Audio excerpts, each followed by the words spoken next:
जटाटवीगलज्जल प्रवाह पावितत्सले गलेवलम्ब्य लम्बिताम्बुजङ्गतुङ्गमालिकां डमड्डमड्डमड्डमनिनादवड्डमर्वयं चकार चण्डताण्डवं तनोतु नः शिवा शिवं जटाकटाः सम्भ्रमा भ्रमान्यलिम्प निर्झरी विलोलवीचि वल्लरी विराजमानमूर्धनि धगद्धगद्धगज्ज्वलल्ललाटपट्टपावके किशोरचन्द्रशेखरे रतिः प्रतिक्षणं मम जटाटवीगलज्जल प्रवाह पावितत्सले गलेवलम्ब्य लम्बिताम्बुजङ्गतुङ्गमालिकाम्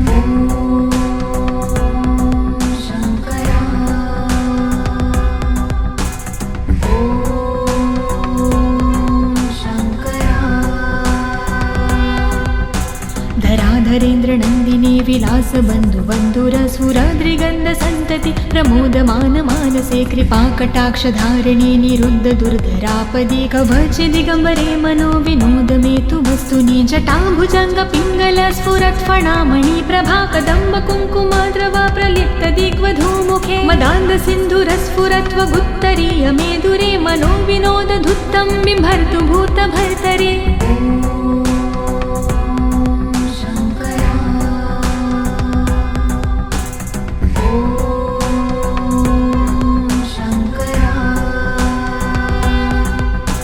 सहस्रलोचन प्रभृत्य शेषलेख शेखर प्रसून धूलिधोरणि विधूसराङ्घ्रिपीठ भुजङ्गराजमालया निबद्ध जाटजूटकः श्रिये चिराय जायता चकोरबन्धुशेखर ललाट चत्वरज्वल धनञ्जय स्फुरिगभानि पीतपञ्चसायकं निमन्निलिम्पनायम सुधामयूखलेखया विराजमान शेखरं महाकपालि सम्पदे शिरोजलायमस्तु नः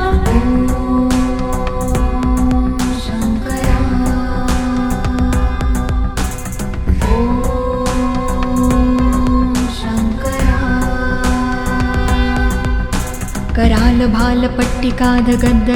गज्वल धनञ्जयाधरीकृत प्रचण्ड पञ्चसायके धराधरेन्द्रनन्दिनी कुचाग्रचित्रपत्रक प्रकल्पनैकशिल्पिनी त्रिलोचने मते मम नवीन मेघमण्डली निरुद्ध दुर्धर स्फुरत् कहोनिशीथिनी तमः प्रबन्ध बन्धुकन्धर निलम्पि निर्झरीधरस्तनोतु कृत्ति सिन्धुरः कलानिधान बन्धुरः श्रियं जगन्धधुरधर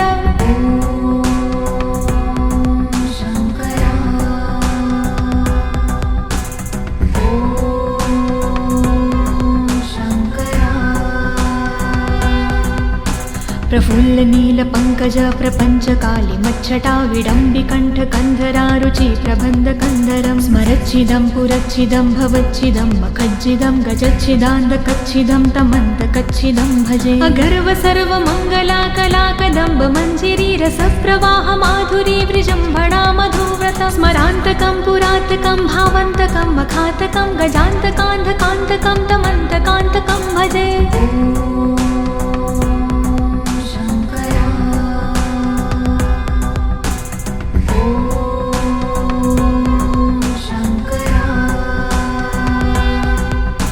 जयत्वद ब्रवीभ्रम भ्रमद्द जङ्गमस्फुर धगद्धगद्विनिर्गमत्करालबालहव्यव धिमिद्धिमिद्धिमिद्धिमिन्मृदङ्गतुङ्गमङ्गलं ध्वनिक्रम प्रवर्तित प्रचण्ड ताण्डव शिव दृशद्विचित्रतल्पयोर्भुजङ्गमौक्तिकं स्रजो गरिष्ठरत्नलोष्टयो सह द्विपक्षपक्षयो त्रिणारविन्दचक्षुषो प्रजामहिन् महेन्द्रयो समं प्रवर्तयन्मनः कदा सदा शिवं भजे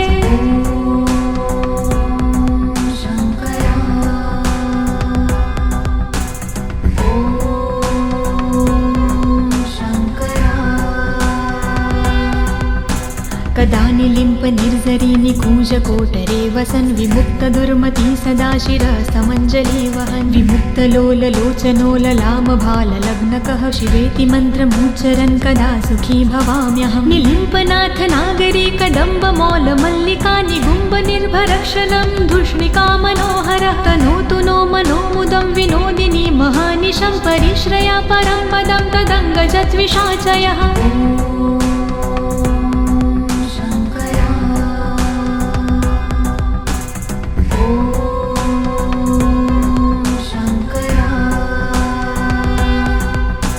प्रचण्डवाडवानल प्रभाशुभ प्रचारिणी महाष्टिसिद्धकामिनी जनावहूत जल्पना विमुक्तवामलोचनो विवाहकालिकध्वनि शिवेति मन्त्रभूषगो जगज्जयाय जायता इमं हि नित्यमेव मुक्तमुक्तमोतं स्तवं पठन् स्मरन् ब्रुवन्नरो विशुद्धमेति सन्ततं हरे गुरोसु भक्तिमाशु याति नायशागति विमोहनं हि देहनातु शङ्करस्य चिन्तनम्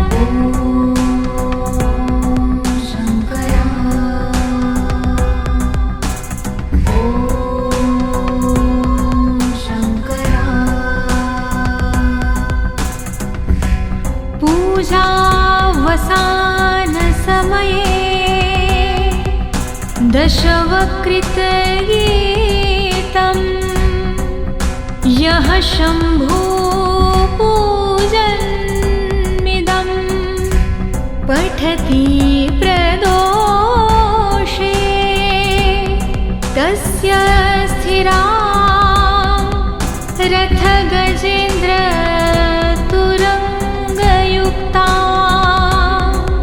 लक्ष्मी सदैव सुमुखी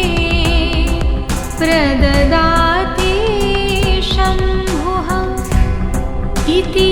शिवताण्डवस्तोत्रं सम्पूर्णम्।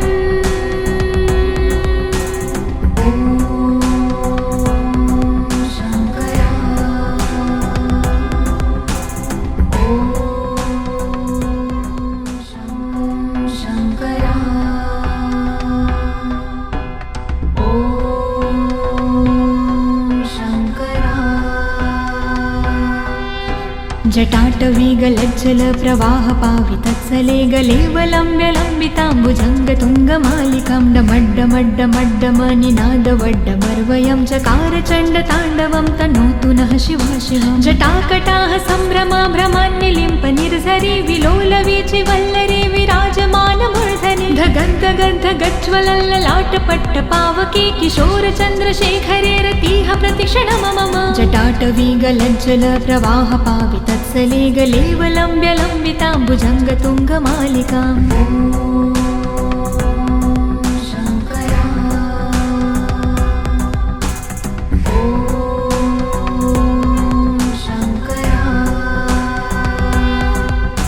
धराधरेन्द्रनन्दिनी विलासबन्धुबन्धुरसुराद्रिगन्धसन्तति प्रमोदमान मानसे कृपाकटाक्षधारिणी निरुद्ध दुर्धरापदे कवचदिगम्बरे मनो विनोदमेतु वस्तुनि जटाभुजङ्गपिङ्गल स्फुरत्फणामणि प्रभा कदम्ब कुङ्कुमाद्रव प्रलिप्तदिग्वधूमुखे मदान्धसिन्धुरस्फुरत्वगुत्तरीय मेदुरे मनो विनोदधुत्तं बिम्भर्तु भूतभर्तरे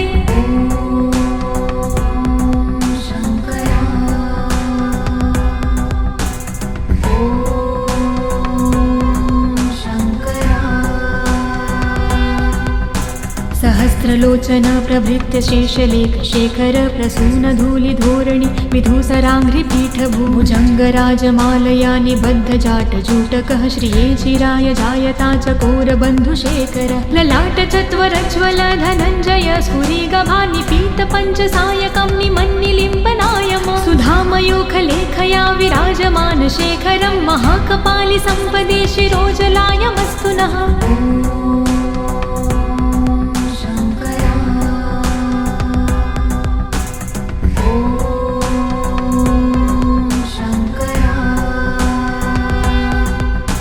करालभालपट्टिकाधगद्ध गज्ज्वल धनञ्जयाधरीकृत प्रचण्ड पञ्चसायके धराधरेन्द्रनन्दिनी कुचाग्रचित्रपत्रक प्रकल्पनैकशिल्पिनी त्रिलोचने मते मम नवीनमेघमण्डली निरुद्ध दुर्धरस्फुरत् कहोनिशीथिनी तमः प्रबन्धबन्धुकन्धरः निलम्पि निर्झरीधरस्तनोतु कृत्तिसिन्धुरः कलानिधानबन्धुरः श्रियं जगन्धधुरन्धरः।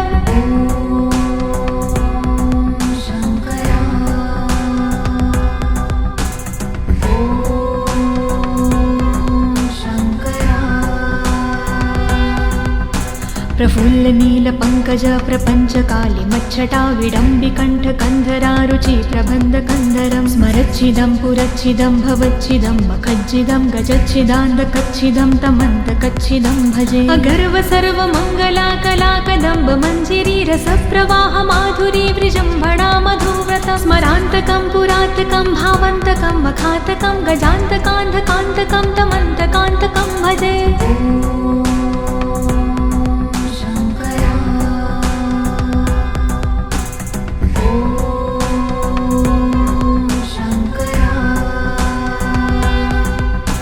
जयद्वद ब्रवीभ्रम भ्रमद्द जङ्गमस्फुरधगद्धगद्विनिर्गमत्करालबालहव्यव धिमिद्धिमिद्धिमिद्धिमिन्मृदङ्गतुङ्गमङ्गलं ध्वनिक्रम प्रवर्तित प्रचण्डताण्डव शिव दृशाद्विचित्रतल्पयोर्भुजङ्गमौक्तिकं स्रजो गरिष्ठरत्नलोष्टयो सह द्विपक्षपक्षयो त्रिणारविन्दचक्षुषो प्रजामहिन् महेन्द्रयो समं प्रवर्तयन्मनः कदा सदा शिवं भजे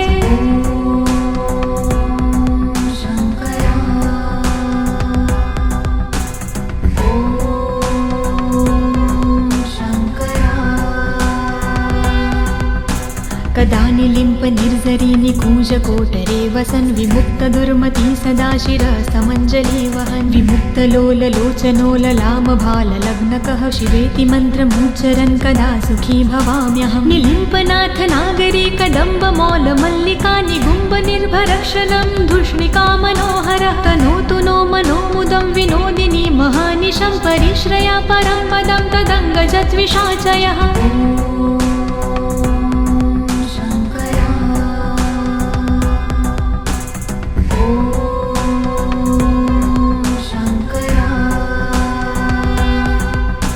प्रचण्डवाडवानल प्रभाशुभ प्रचारिणी महाष्टिसिद्धकामिनी जनावहूतजल्पना विमुक्तवामलोचनो विवाहकालिकध्वनि शिवेति मन्त्रभूषगो जगज्जयाय जायता इमं हि नित्यमेव मुक्तमुक्तमोतं स्तवं पठन् स्मरन् ब्रुवन्नरो विशुद्धमेति सन्ततं हरे गुरो सुभक्तिमाशु याति नायशागति विमोहनं हि देहनातु शङ्करस्य चिन्तनम्